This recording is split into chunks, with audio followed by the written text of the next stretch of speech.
ગામ હોય કે શહેર, ગુજરાતમાં ક્રાઇમની ઘટનાઓ સતત વધી રહી છે. આવો જ એક ખૂનનો બનાવ ચોટીલા તાલુકામાં સામે આવ્યો છે.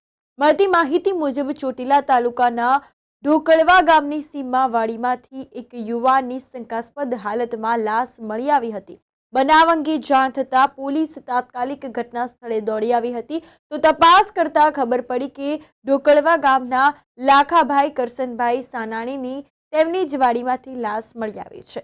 વધુ તપાસ કરતા આ યુવાનનું કોઈ યુવતી સાથે પ્રેમ પ્રકરણ હતું તેવું જાણવા મળ્યું હતું અને આ પ્રેમ પ્રકરણ અંતર્ગત જ આ યુવકની હત્યા થઈ હોવાની શંકા પ્રબળ બની હતી. કારણ કે આ યુવાનના પરિવારજનોએ પણ પ્રેમ પ્રકરણમાં હત્યા થઈ હોવાનો આક્ષેપ કર્યો હતો. જો કે આ યુવકને અન્ય જગ્યાએ બોલાવી ત્યાં જ હત્યા કરી અને તેને તેના ખેતરના સેઢે ફેંકી દેવામાં આવ્યો હોવાની શંકા સેવાઈ રહી છે.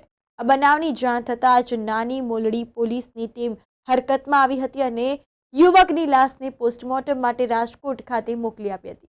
સૌથી દુઃખદ વાત તો એ હતી કે મૃતક યુવકની લાશને પોસ્ટમોર્ટમ માટે રાજકોટ લઈ જવા એમ્બ્યુલન્સ કે સબવાહિની ન મળતા પિકઅપ વાહનમાં લઈ જવામાં આવી હતી.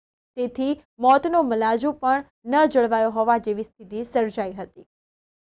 શું તમારું નામ ને કયું ગામ છે અને શું ઘટના બની? મારું નામ હિતેશ અને ઢોકળવા ગામ. અમારો ભાઈ છે, એને હત્યા કરી નાખી છે.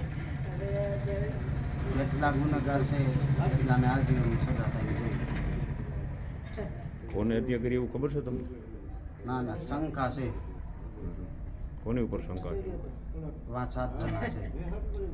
કયા ગામના? ઢોકળવાના છે. શું કારણથી હત્યા કરી એવું કાંઈ? આ પ્રેમ બાબતનું હતું. કેટલા ટાઈમથી એવું હાલતું? 6 મહિના જેવું થયું. આની પહેલાં અગાઉ ક્યારે કંઈ ડખો થયેલો? આ ધમકી દેતા હતા. કોણ ધમકી દેતા હતા? એવડા એ લોકો. કોણ છે? કોઈના નામ કેવું? નામ તો અમુક અમુક ના આવડે. એક રાજ્યો છે, એક રઘુ છે, એક હરઘુર છે, એક વિજો છે, વિપુલ છે. આવા બધા લોકો ઘણા છે. એમ તો બી અમુકના નામ એના મિત્ર મંડળ બધા એના ભાઈ.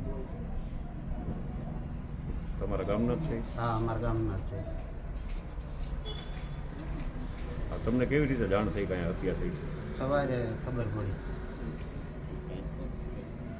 ભાગ્યા હતા ને એને કીધું. ત્યાં અમારે સીંડે જ નાખી ગયા.